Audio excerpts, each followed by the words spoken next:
Hi, welcome back to my channel. मैं हूँ दर्शना। गर्मी की सीज़न चल रही है और अहमदाबाद में तो ऑरेंज अलर्ट जारी कर दिया है गवर्नमेंट ने। तो ऐसे में हमारे लिए समर रिलेटेड वोकेबलरी जानना बहुत ही इम्पोर्टेंट हो जाता है। तो आइए जानते हैं summer related vocabulary, English vocabulary और बनते हैं कूल। इस गर्मियों की सीज़न में हम एक चीज़ ज़रूर बोलते हैं और वो है उसे बहुत ज़्यादा पसीना आ रहा है। उसे बहुत ज़्यादा पसीना आ रहा है। पसीना को हम बोलेंगे स्वेट। तो पूरे सेंटेंस को हम बोलेंगे he is sweating too much.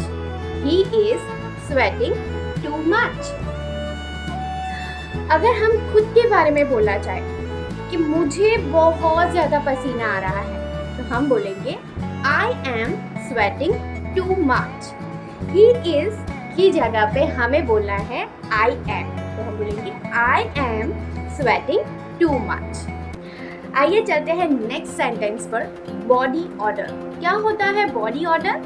Unpleasant smell coming from our body, right. तो अगर हम कहना चाहे बॉडी ऑडर कैसे होता है, तो त्वचा पर जो बैक्टीरिया होता है और पसीना दोनों के मिश्रण के कारण शरीर की दुर्गंध होती है, शरीर में से दुर्गंध आती है, राइट। तो अगर हमारे बाजू में कोई बैठा है और उसको बॉडी ऑडर है, तो हम उसे कान में कहेंगे यार तुम्हें ये डियो ज़रूर ट्राई करना चाहिए, राइट। तो आइए देखते हैं पूरे सेंटेंस, यानी कि त्वचा पर बैक्टीरिया और पसीने का मिश्रण, उन दोनों के कारण बॉडी ऑडर होता है, यानी कि शरीर की दुर्गंध होती है। तो उसको हम इंग्लिश में कैसे बोलेंगे? तो body odour is caused by a mix of bacteria and sweat on our skin. Sweat यानी पसीना और बॉडी ऑडर यानी शरीर की दुर्गंध।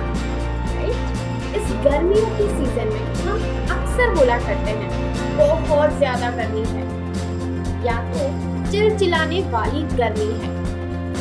उसे हम इंग्लिश में बोलेंगे it's a scorching summer. It's a scorching summer.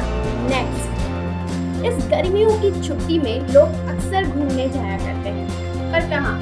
सफेद रेगिस्तान में? जी नहीं, बिल्कुल नहीं। लोग अक्सर वाटर पार्क में जाया करते हैं। अगर आप भी जाने वाले हो वाटर पार्क, तो मेरा वाटर पार्क रिलेटेड वोकेबलरी देखना बिल्कुल मत भूलिए। ये वीडियो मैंने specifically water park related vocabulary पर बनाया है, तो ये वीडियो देखना बिल्कुल भी मत मिस करना। पर फिलहाल हम बात कर रहे हैं एक ऐसे फैमिली की जो भूल से सफेद रेगिस्तान में घूमने के लिए निकल पड़े हैं। अगर वो ये अपनी व्यथा व्यक्त करना चाहते हैं तो कैसे करेंगे? हमने तपती गर्मी में सफेद रेगिस्तान में संघर्ष किया है। हमने तपती गर्मी में सफेद रेगिस्तान में संघर्ष किया है। संघर्ष, उसको हम बोलेंगे स्ट्रगल। सफेद रेगिस्तान, उसको हम बोलेंगे व्हाइट डेजर्ट, राइट। और तपती गर्मी, उसको हम बोलेंगे ब्लिस्टरिंग हीट। इस सेंटेंस को हम कैसे इंग्लिश में बोलेंगे? We have struggled in white desert and blistering heat.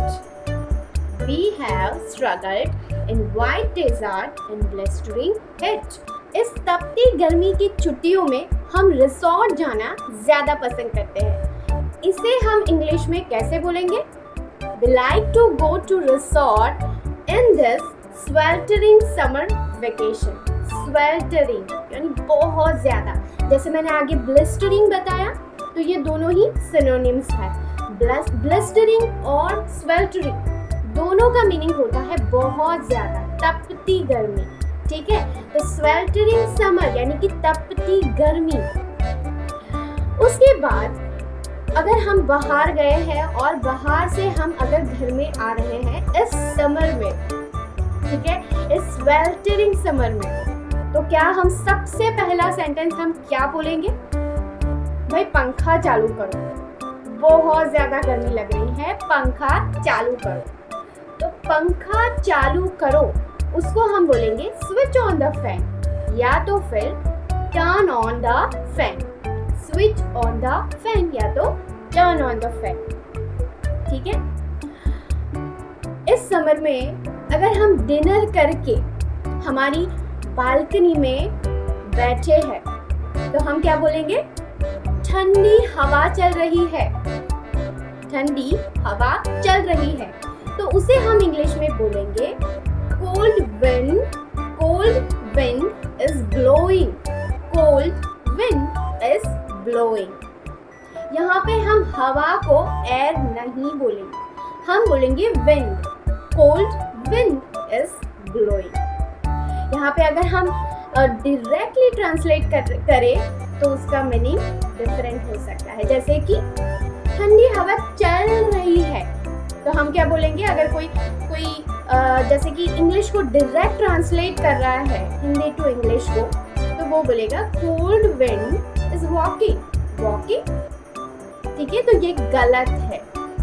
इसीलिए हमें एडवांस इंग्लिश पढ़ना बहुत ही ज़रूरी होता है, क्योंकि सारे वर्ड्स डायरेक्ट ट्रांसलेट नहीं होते हैं। समर में हमें घमौरिया होती है, तो हमें अगर किसी और को बहुत ज़्यादा घमौरिया हो गई है तो हम क्या बोलेंगे? उसे घमौरियों का बुरा सामना करना पड़ा।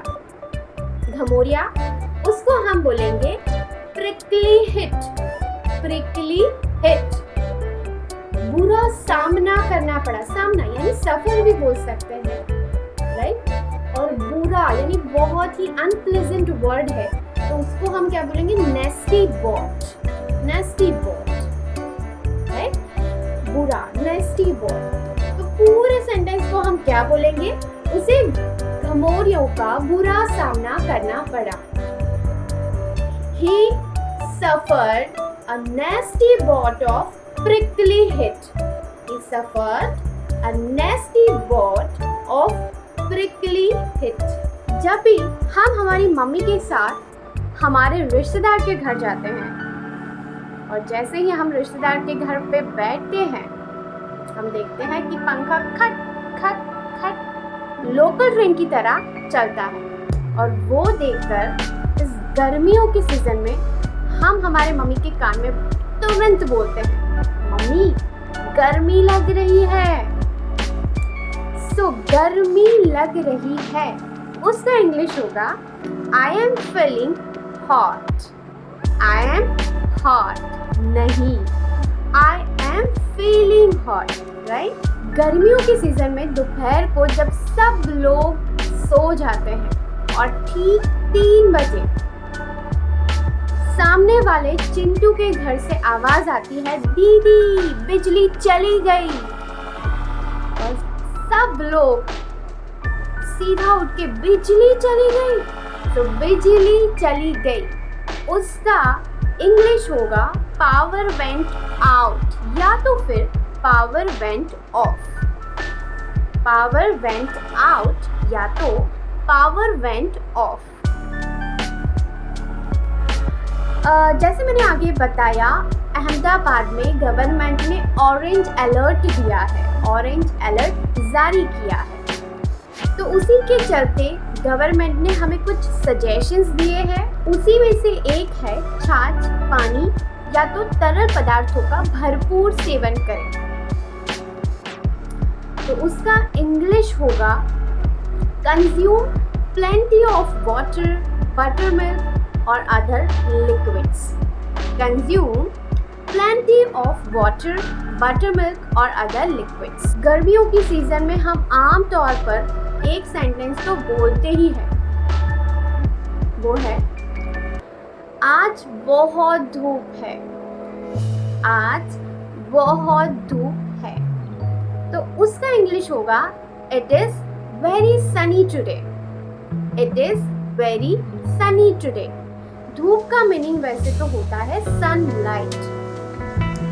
उसके बाद धूप में मत खड़े रहो, धूप में खड़े मत रहो। उसका इंग्लिश होगा don't stand don't stand in the sunlight. धूप में मत बैठो, उसका इंग्लिश होगा don't sit in the sunlight. Don't sit in the sunlight. धूप में चप्पल पहनकर जाओ, धूप में चप्पल पहनकर जाओ, उसका इंग्लिश होगा wear slippers in the sun। wear slippers in the sun।